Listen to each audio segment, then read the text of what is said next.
Kalau kalian jadi dokter itu, tugas kalian itu adalah nolong nyawa, nolong manusia. Karena emang dokter itu untuk nyembuhin gitu, jadi harus ada empati gitu kan. Kalau seandainya kalian mikir kayak, kalian nggak tahu kerja kita tuh capek, nakes atau dokter, ya kan shift.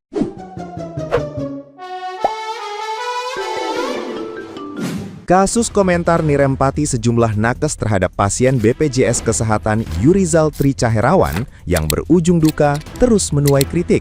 Kali ini dari netizen yang budiman dengan akun @ratu_jengkol yang menyentil hakikat profesi kesehatan yang seharusnya dilandasi cinta kasih.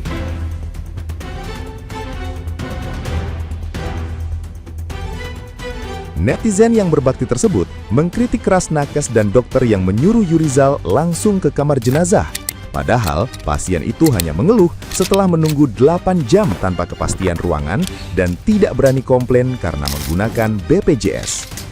Ia mengingatkan bahwa profesi dokter disumpah untuk menolong dan berempati kepada pasien. Sehingga resiko lelah bekerja seharusnya sudah dipahami sejak memilih jurusan tersebut. Bukan malah dilampiaskan dengan kata-kata jahat kepada orang yang sedang sakit dan tak berdaya.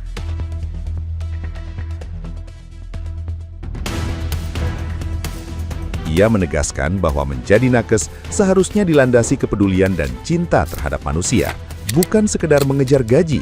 Sebab jika hanya ingin kaya, lebih baik memilih jalan lain. Ia turut menyinggung pengalaman pribadinya melihat perlakuan kurang ramah terhadap pasien BPJS di lapangan, menegaskan bahwa peserta BPJS hanyalah rakyat biasa yang taat membayar iuran dan tidak pantas direndahkan hanya karena keterbatasan biaya berobat mereka.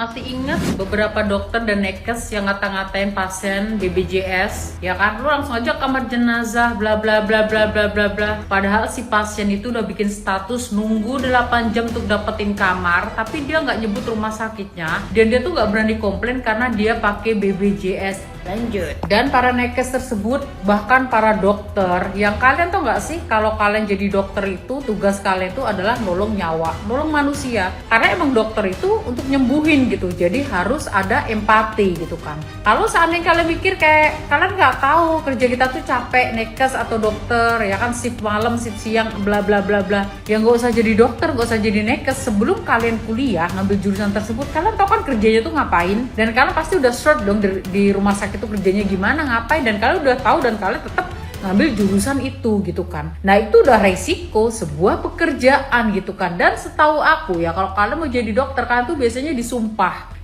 bahwa kalian itu harus ada berempati. Namanya juga dokter kan nolong nyawa orang gitu. Tapi dengan komen-komen mulut-mulut mereka atau tangan mereka yang begitu kejam, kayaknya mereka nggak pantas dipanggil nakes ataupun dokter. Karena apa? Mereka sampai ngata-ngatain kalau pengen cepet ke kamar jenazah aja, kamu ini bla bla bla. Menurut aku ya, aku udah baca komen-komen mereka itu sangatlah tidak pantas. Kalian tau nggak sih, aku salah satu seorang ibunya, aku kan ibunya anak satu. Tau nggak, aku tuh pengen banget sebenarnya anakku tuh jadi dokter hewan. Kalian tau nggak kenapa pengen jadi dokter hewan? Karena aku tuh pecinta hewan guys. I am animal lover. Tau nggak, aku tuh ngomong sama anakku, nak kamu mau jadi dokter hewan nggak? Tapi emang anakku tuh kayaknya nggak bisa. Karena kan kalau dokter itu harus pintar. Karena anakku ada ADHD guys. ADHD tuh nggak bisa fokus. Nanti kalau jadi dokter kan harus fokus ya. Kalau nggak fokus kayak anakku, takut jarumnya ketinggalan atau apa. Nah itu emang kayaknya sulit gitu untuk anakku. Dan kalian tau nggak sih, seandainya anakku bisa jadi dokter, pengen dokter hewan atau dokter manusia, yang aku pengenin ya dia tuh untuk mencintai job dia, mencintai orang tersebut. Kayak contoh, dia pengen jadi dokter hewan ya, dia tuh sayang sama hewan, dia cinta harus sama hewan, dia harus kayak ada peduli kepada hewan. Makanya dia nanti kerjanya dengan cinta kasih gitu kan. Kalau dia mau jadi dokter untuk manusia, ya dia tuh harus ada kepedulian seperti itu. Makanya dia kayak ngerti rasa empati itu seperti apa. Nah itu yang aku ajarkan ke anakku. Nah kalau nakes dan dokter tersebut, aku nggak tahu dia jadi dokter tuh karena pengen kaya, karena gaji gede atau apapun itu. Tapi kan dokter gaji gede juga, nggak semua dokter gaji gede ya. Kalau pengen gaji gede ya jadi koruptor aja, itu gaji gede guys, koruptor. Kalau kalian pengen emang jadi pengen humanity, pengen pengen jadi dokter, ada kepedulian, karena emang dokter tuh kepeduliannya harus tinggi karena nolong orang ya kan, menyembuhkan orang yang sakit. Kalau masalah ya udah lu BPJS kita bayar bro. Ini salah satu contoh aku udah pakai BPJS tuh selama 13 atau 14 tahun, tapi sekalipun aku nggak pernah pakai BPJS itu. Karena apa? Ya aku ada asuransi swasta dan aku tuh kalau berobat aku biasanya pakainya yang nggak pakai BPJS karena lebih cepat, plus penanganannya lebih cepat dan menurut aku obatnya tuh lebih manjur guys. Nah seperti itu.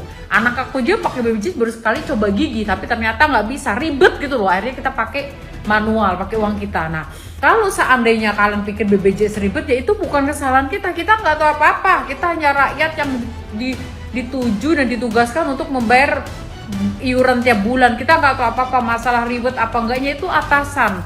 Harusnya komplain sama atasan kita nggak tahu. Jadi jangan merendahkan kita, karena saya ini contohnya, saya bayar setiap bulan, bahkan kalau nunggak pun mereka tuh WA saya loh, ini tapi apa, saya nggak pernah pakai. Dan biasanya aku ngeliat pernah aku nganterin saudara di kampung ya berobat pakai BPJS, nekesnya emang kok akuin jutek sana, gak boleh situ ya, terus yang ini. Dan kebanyakan orang-orang kampung itu mereka nurut kayak orang lebih tua. Jangan di situ bu, geser sana gitu. Nyuruhnya tuh kayak nyuruh anak yang kemarin sore, padahal itu orang tua semua loh. Ya mereka cuma bisa diem gitu. Bahkan aku pernah tanya sama sepupuku satu, guys, dia nurse, dia suster. Aku tanya gini, emang bu obat BPJS sama obat yang biasa yang kita bayar pakai mandiri itu beda-beda. Kalau BPJS itu bisa paling belakang mbak, paling murah obatnya, dosisnya beda, apanya beda gitu kan. Kenapa sih naiknya jutek? Iya kita tuh udah capek gini. Dan aku tuh tanya sama sepupu sih, ya namanya kerja kan emang capek. Iya kita tuh lembur kita gini, tapi kan emang kemauan kalian kan. Iya gitu. Jadi aku tahu bahwa jadi nakes tuh ya harus dengan hati kalian kalau kalian pengen jadi dokter gitu loh. Jadi kayak dokter atau nakes kesehatan lah. Kalian tahu kerja kalian tuh apa. Makanya buat kalian yang mau kuliah nanti, kalian pikir lagi deh kerja jadi dokter ataupun nurse apa suster tuh capek karena harus lembur tengah malam kan, udah dirawat. Nah kalian tuh harus tahu risikonya seperti itu dan kalian harus tahu gajinya tuh berapa. Jadi kalian tuh nanti gak uring-uringan. Dan yang paling penting, setiap kalian mau kuliah mengambil jurusan, kalian harus cintai jurusan itu. Kalau kalian pengen jadi dokter manusia, ya kalian tuh harus ada empati karena kepedulian, ada peduli. Dokter hewan karena kalian tuh cinta hewan gitu kan. Kalau kalian mau kerja apa, kuliah apa, ya kalian tuh cintai gitu. Jadinya nanti pas kerja kalian tuh gak uring-uringan gitu kan.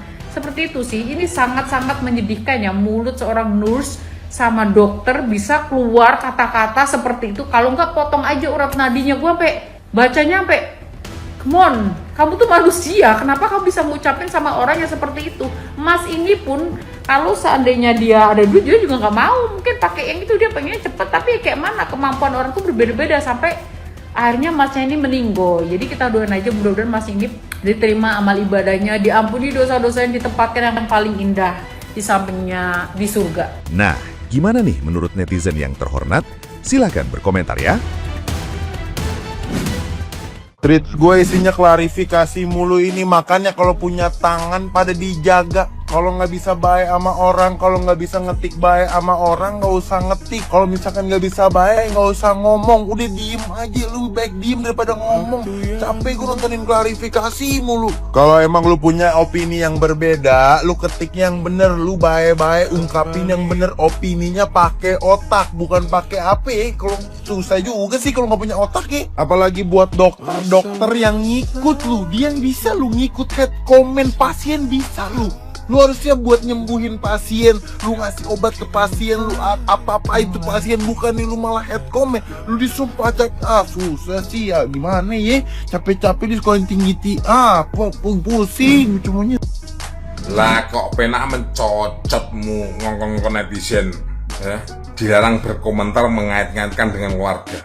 Saiki awakmu, komentarmu isi hatimu mengatakan orang yang sedang sakit, pengguna BPJS, ya, kok anggap sampah, kok anggap tak berotak, ya.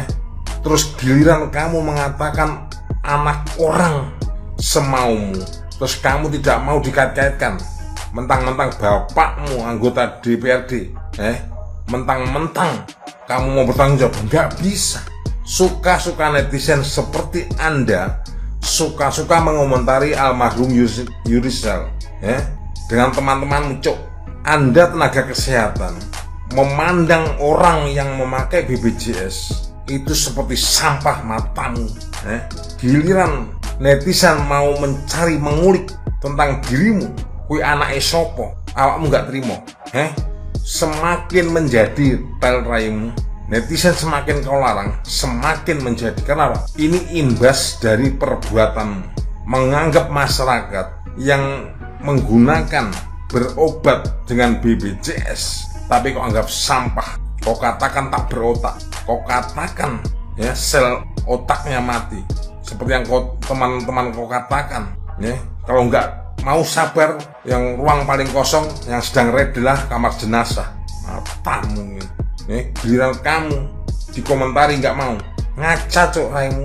Anda itu seharusnya bukan tenaga kesehatan manusia, tapi tenaga kesehatan singa, beruang. Kebetulan aku juga pengguna BPJS dan aku pengguna BPJS dari bantuan pemerintah. Alhamdulillah aku sangat terbantu banget, dan selama pengobatan juga aku nggak dipersulit sama sekali. Di situ juga aku juga tidak pernah merasa dibeda-bedakan aku pasien BPJS atau pasien umum. Udah beberapa kali aku pakai BPJS dalam setiap tindakan ya.